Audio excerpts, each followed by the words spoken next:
Assalamu alaikum. Welcome to the chemistry in course of biology.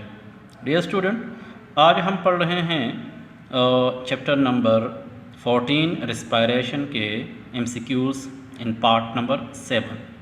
ये MCQs ईटा, MDCAT, NEET और JEE के students देख सकते हैं, जबकि for informations and for the collection of knowledge ये तमाम स्टूडेंट्स के लिए ज़रूरी है. तो आइए पढ़ते हैं पार्ट 7 चैप्टर रिस्पायरेशन और MCQ number 49. The normal rate of breathing in adult man is about, यानी एडल्ट मैन, क्वेश्चन है एडल्ट मैन. सो तकरीबन यानी ऐसे मेंस जिसकी उम्र लगभग 45-40 या ये. अब ये भी हो सकता है कि तकरीबन जिसकी उम्र 18 साल से अबाव, वो भी एडल्ट. अब एडल्ट मीन्स कि जो मैच्योर हैं, एवरेज उसमें कितना होना चाहिए?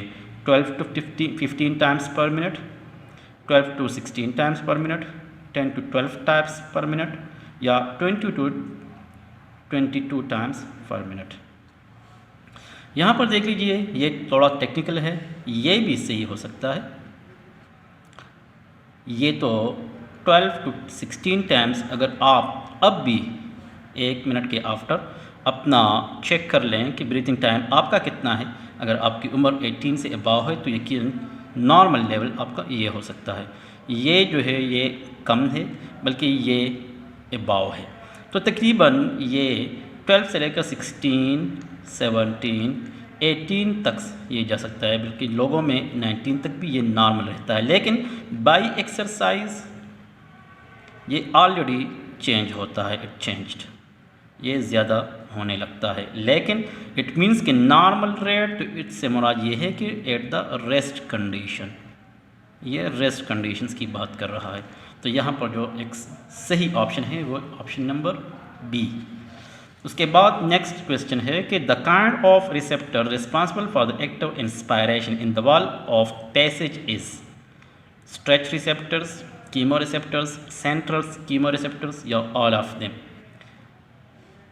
The receptors in act of inspiration, inspiration से मुराद इनहेलेशन, यानी ये नोज़ है, नोज़ में जब एयर एंटर होता है ये सीधा ट्रेकिया में आ जाता है. ये है ट्रेकिया.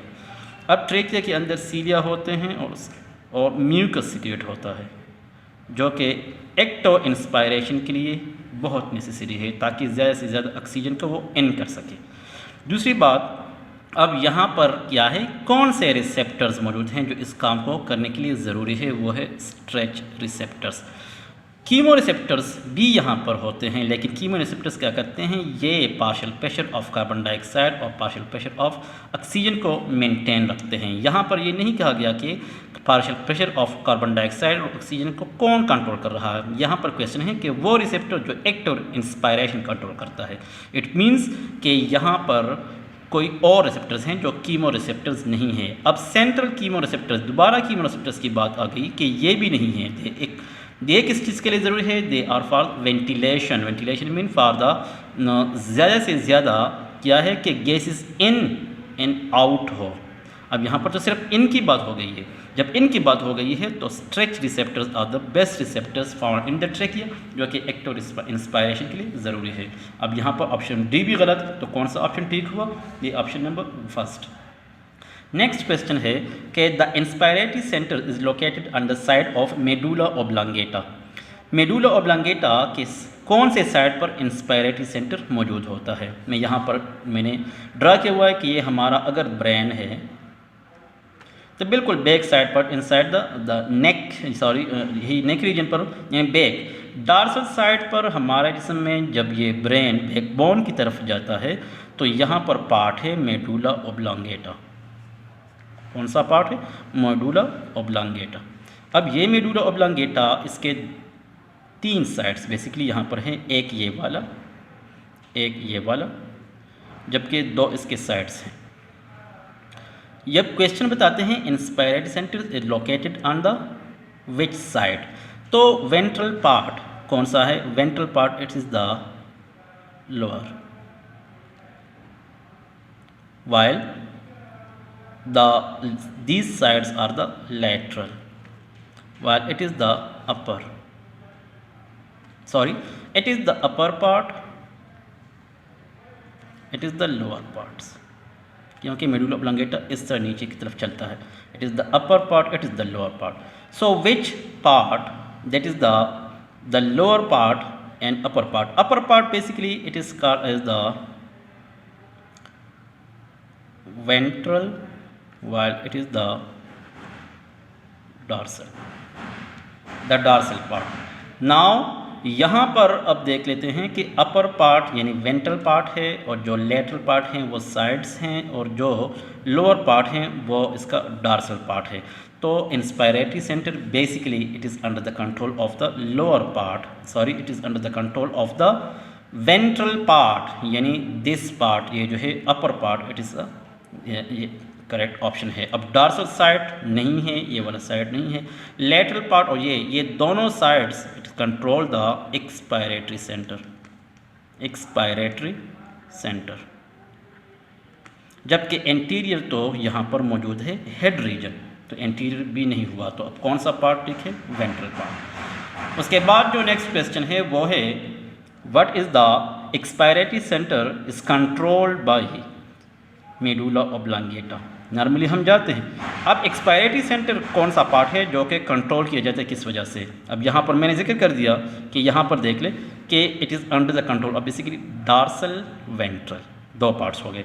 तो नाउ द डॉर्सल अकेला भी नहीं, वेंट्रल अकेला भी नहीं, वेंट्रल लेटरल भी नहीं. अब यहाँ पर देख लीजिए डॉर्सल और लेटरल ये दोनों पार्ट्स हैं जो कि इस एक्सपायरेटरी सेंटर को कंट्रोल करते हैं. एक्सपायरेशन इसके कंट्रोल में हो, तो option number D is correct.